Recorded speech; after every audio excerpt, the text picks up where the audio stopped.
Even if you gave me as much gold as the entire world, let alone the 150 million English pounds in gold, I would not accept this at all. I have served the Islamic nation and the Ummah of Muhammad for more than 30 years and never did I blacken the pages of the Muslims. This is exactly what Sultan Abdul Hamid II of the Ottoman Empire said when he was offered 150 million pounds in the late 1800s by the Zionist movement in exchange of Palestine. You might be wondering that why are we talking about something that happened more than a century ago, and that too in a program which focuses on current global happenings. So what is the reason behind this discussion? Dear viewers, let me remind you that everything happens for a reason, and this anecdote too has a reason. Hello, my name is Neel and welcome to another episode, Sunday special episode of Around the World in 7 days. Today we will take a look at India and Turkey relations, and in the light of Turkey-Pakistan and India-Pakistan relations. We will also take a look at some other major global happenings. Let's begin straight away with the main story. Actually, there was an era when the Sultan of Turkey used to be the Caliph of the entire Muslim world. But that era is no longer there. In terms of balance of power, the world has changed drastically in the past several decades. For a few decades, it was divided into two camps. Then, for some times, it remained unipolar, and now it's headed towards a multipolar world order. These changing power equations equally affected the Middle East and the Muslim world. Neither India nor Turkey nor even Pakistan remained insulated to these changes. These changes also shaped Pakistan-Turkey relations. It is a well-known fact that Turkey and Pakistan have a very cordial relation. Probably that's the reason that Pakistan is more concerned about managing its relations with Turkey rather than focusing on its tottering economy. Actually, India sent relief and humanitarian aid to Turkey to deal with the aftermath of the earthquake. Yes, for that same earthquake which hit Turkey and Syria on 6th of February and led to loss of many lives. NDRF teams from India have reached Turkey where they are helping the needy, and unsurprisingly, this didn't go down well with Pakistan. In this backdrop, many questions pertaining to the mutual relations between Turkey, India and Pakistan emerge, which we will understand one by one in today's episode. But before that, let's see the background of these relationships. Turkey is an Islamic country built on the ruins of the Ottoman Empire. Since the Ottoman was a Turkish empire, therefore Turkey feels that they are the true representative of the Ottoman Empire and Islam. At the same time, rumors are rife that President of Turkey, Mr. Recep Tayyip Erdogan, is dreaming of becoming the leader of the Islamic world. The anecdote that we told you in the beginning of this episode will now make more sense. Since the legacy of Ottoman Empire is linked with Turkey, therefore Mr. Erdogan believes that he is the natural leader of the Muslim world. Or to say in the words of Sultan Abdul Hamid II, the leader of the Ummah of Muhammad. This thinking of being leader of the Ummah of Muhammad has always been a reason for Turkey sympathizing with Pakistan on global stage and towing its line on Kashmir issue. The situation has remained more or less the same even after Mr. Narendra Modi assumed the leadership of India. Since 2014, that is, after becoming the PM of India, Mr. Modi has travelled several countries in the Middle East and Europe. But Turkey was never in his itinerary. Although he was supposed to visit Turkey in 2019, the visit was cancelled due to Turkish President Erdogan's statement on Kashmir. Actually, in 2019, while addressing the United Nations General Assembly, Erdogan criticized the abolition of the special status of Jammu and Kashmir.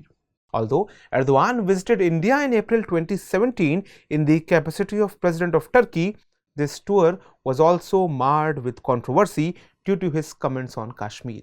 In fact, Erdogan had advocated mediation between India and Pakistan on Kashmir issue before his visit to India. Since Kashmir is a bilateral issue between India and Pakistan, and India does not accept third-party intervention in bilateral issues. Therefore, Erdogan's comments were not in line with the official stand of India. Due to this, even his official visit could not yield much, and the relationship between India and Turkey remained cold. Nevertheless, several relief and rescue consignments have been sent from India after the devastating earthquake in Turkey. India has even named the rescue operation as Operation Dost, which itself tells a lot about India's approach towards Turkey. The Turkish embassy in India lavishly appreciated India for this help. Leave aside Turkey, India's humanitarian efforts and rescue efforts are gaining a lot of traction in Pakistan as well. The topic is making a buzz among the political class, strategic thinkers, as well as common citizens. In such a situation, a pertinent question that arises is, if Turkey does not consider India as a friendly country and is a sympathizer of Pakistan, then why is India helping Turkey on such a massive scale? Does this operation have any diplomatic and geopolitical significance? Let's try to understand it. Actually, many countries in the Muslim world have been questioning some of the domestic policies of the current government of India. They have been calling it anti-Islamic.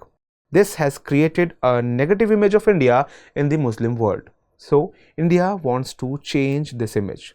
Through its foreign policy, India wants to get closer to the countries of Muslim world. That's why it is working on so many levels to attract the Muslim world. With these, India is also coming closer to the Muslim world.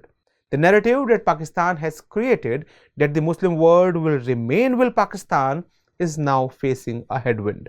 There are not enough buyers of its Kashmir narrative. Muslim world is no longer interested in Kashmir. Now, it also wants to take advantage of India's potential.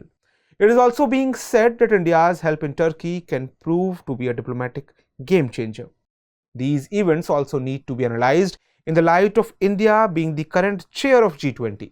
India's humanitarian outreach to a disaster-ravaged nation will help it in portraying itself as a leader of the developing world. It is also being said that despite uneasy relations with Turkey, India's recent acts need not to be analyzed in terms of bilateral relations, as India has a long tradition of helping disaster-torn nations despite differences. Now, there is another question: whether this humanitarian effort of India will be able to counter Pakistan's Kashmir and Islamic card?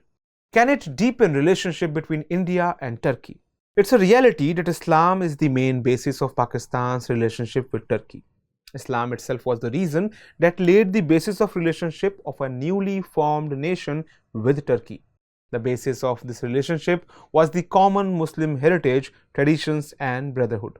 The support given by Muslims of the Indian subcontinent to Turkey after Turkey's defeat in the First World War holds great importance in the minds of Turkish people. Both countries have been helping each other in national calamities like earthquakes and floods. Security cooperation and people-to-people relations have also been very warm. Historically, both the countries have sided with each other on issues like Kashmir and Cyprus. Due to these reasons, their relationship has attained greater heights and reached to the level of military and strategic cooperation. Defense cooperation is most important between them. A case in point is the recent visit of Pakistan's Prime Minister Shehbaz Sharif to Turkey, where he, along with Turkish President Erdogan, inaugurated a corvette ship PNS Khyber at Istanbul shipyard. Let us tell you that this is the national warship program of Project Turkey, which is handled by the Turkish Navy. These warships can be deployed for military surveillance, reconnaissance mission, early warning, anti-submarine warfare, and other missions. Well, these joint missions are symbolically very important. This project is also an example of historical friendship between two Muslim countries of Pakistan and Turkey. Apart from this, the soldiers of both the countries also participate in many military exercises. However, many experts believe that economic cooperation between them is still very limited. There is one more basis for the heightened relations between the nation of Turkey and Pakistan. Turkey wants to become the leader of the Islamic world. This is a kind of direct challenge to Saudi Arabia. In such a situation, Saudi Arabia has developed strong economic and defense cooperation with India in the last few years. This India-Saudi closeness makes Pakistan jittery. Meanwhile, Turkish President Erdogan has assured Pakistan to help it overcome its economic woes. Erdogan has promised Pakistan to help in areas of transport, energy, tourism, healthcare, and education. On the flip side, Turkey also has its own challenges. Kurds in Turkey are struggling for their identity. They are fighting for their existence in Turkey, Iraq, and Syria. They are posing a challenge to Turkey's national security and sovereignty. That is why Turkey seeks support from the global community against them. In such a situation, it sees India as hope, since India is a major economic power which also has deep penetration among many global institutions and has a say among developing countries. India is also presiding over the G20 conference this year. In such a situation, Turkey expects support against Kurds from India. Economic relations can be another major aspect of bilateral relations. Turkey's stand on Kashmir has certainly strained its bilateral relations with India, and it will be interesting to see how India navigates its relations with Turkey. We will talk about all those things in some other episode. Now it's turn of program's Sunday special episode, in which we talk about some other important international news. World Bank President David Malpass has recently announced resignation from his post. He will vacate his post before the end of his term. Significantly, Malpass was appointed as the president of World Bank in 2019 and his term was to complete in 2024. But in the most likelihood, he will step down by the end of June this year. Let us tell you that World Bank is a group of 189 members that provides money to reduce poverty in developing countries. It has its headquarters in Washington, USA. Last week, Russia and Moldova relations once again became very tense. Actually, Moldova's President Maya Sandu has alleged that Russia intends to end Moldova's membership in the European Union. For this, Russia is plotting to overthrow the government of Moldova. Russia is also helping anti-government protesters in Moldova to violently overthrow Moldova's pro-European leadership. However, Russia has rejected these claims. Ever since Russia's invasion of Ukraine, tensions have increased in Moldova, especially on its eastern border where there are pro-Russia areas. Here, Russia has deployed about 1,500 of its soldiers. Moldova is a sandwich country between Ukraine and Romania. It has often been the center of conflict between Russia and the West.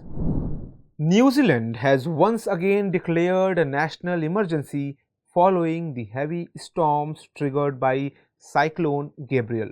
This is the third time New Zealand has declared a national emergency after the cyclone hit the northern part of the country. The cyclone caused torrential rain and high tide conditions in the island nation, causing widespread flooding and landslides. A large population was rendered homeless after many houses were destroyed by the cyclone. 5 people have died in this and more than 100 are missing. The New Zealand government has also sought help from other countries. Now let us note down the question based on today's discussion. The question is, Operation Dost has the potential to embark an era of renewed India-Turkey relations. Analyze. So that is all for this episode of Around the World in 7 days. See you in next episode. Till then, goodbye.